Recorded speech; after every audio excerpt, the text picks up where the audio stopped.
Hi, everyone. Welcome to our Table Talk with Pastor Jon. Hey, everyone. And today we're moving on from the story of Abraham to the story of Jacob. Yes.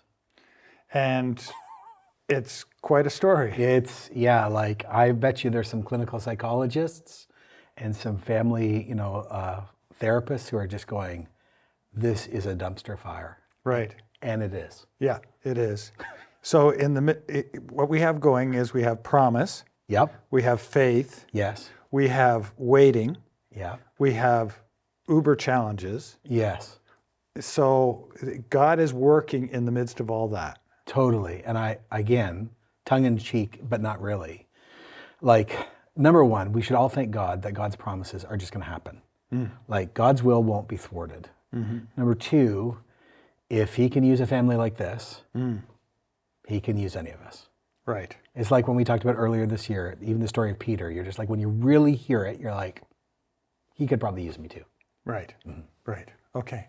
So we then come into this thinking, okay, let's learn how God is going to work in me. Yeah. How God is going to show me grace. Yeah. Good.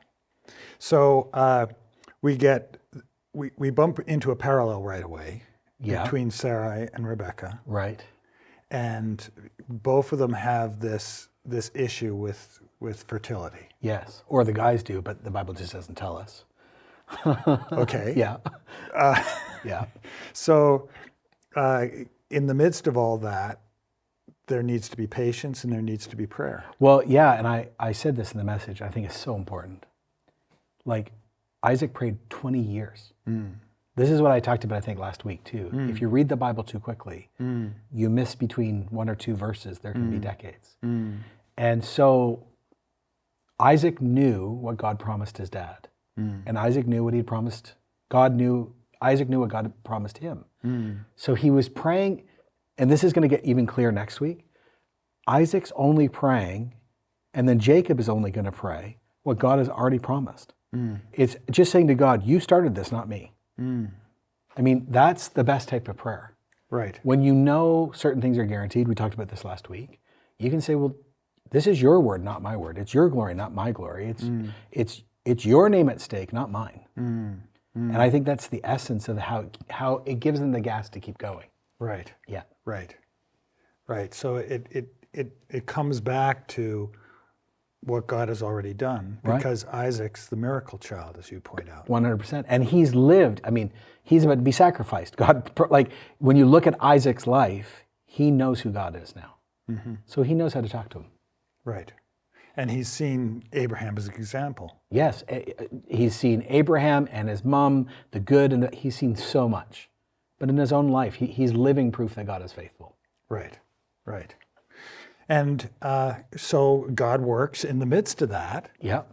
And yet it's not a sort of nice, easy, calm transition. No, there are twins that are literally fighting with each other. And if you just let the text speak, I really think Rebecca was like, am I going to die?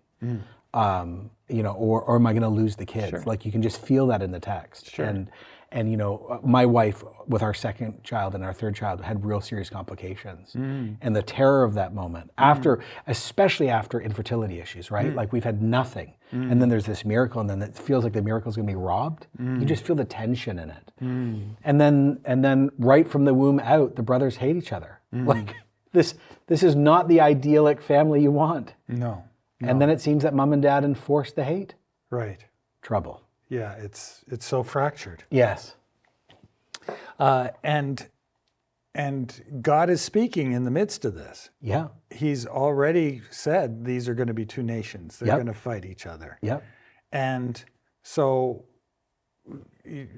how do you balance that when you're in a mess? Yeah, it's incredibly hard.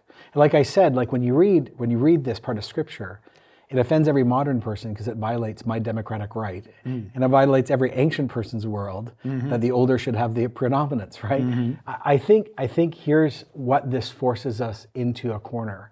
Is God good or is he not? Is he holy? Is he not? Is he trustworthy? Is he not? Right. And I think that's what is being forced in the middle. And we got to remember, this isn't about Jacob and Esau. This is about Jesus. Right. Like, the trajectory is so Esau and Jacob both get to come home. In the sense of any nation gets to come home, which I didn't talk about in the message. So but God chooses who he chooses. And he's choosing in order to work. Correct. Yes, to bring the redemption of the world, of course. So Edom's this crazy guy who's out hunting all the time. Yeah. Although when he comes back and he's famished, he hasn't caught anything. Yes, there's irony. Yeah. And Jacob's been in the tents watching the management of the whole operation. 100%. Figuring out all the politics and all the levers. Yeah. One's an enforcer and one feels like a mob boss, Okay. to be honest with you. That's a good one. Yeah, it's both bad. Yeah. Yeah. Yeah. And so we get the stew incident. Yeah. And Esau comes back so impulsive. Jacob's there being Manipulative. Yep. And yet God is working in that? 100% he is. And God doesn't condone sin, but God can take wickedness and still use it for a good purpose. Okay. And we see that all through the Bible again and again and again. Okay.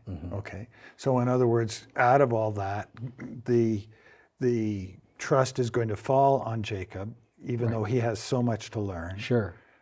But he does learn it. Oh yeah, that next, as we hang out in table talk later, he's going to learn it. Yeah. The hard way. Yeah, literally.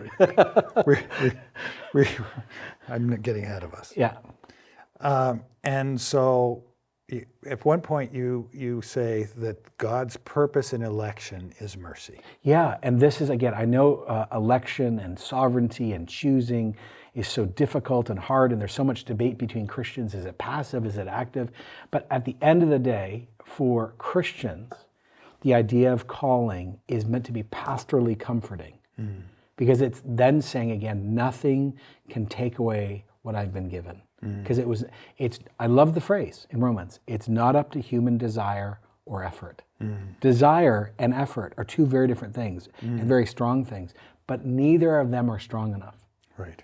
And so when you start seeing calling and becoming Jacob as just pure mercy, it lets you rest. And it calls us to a different kind of action.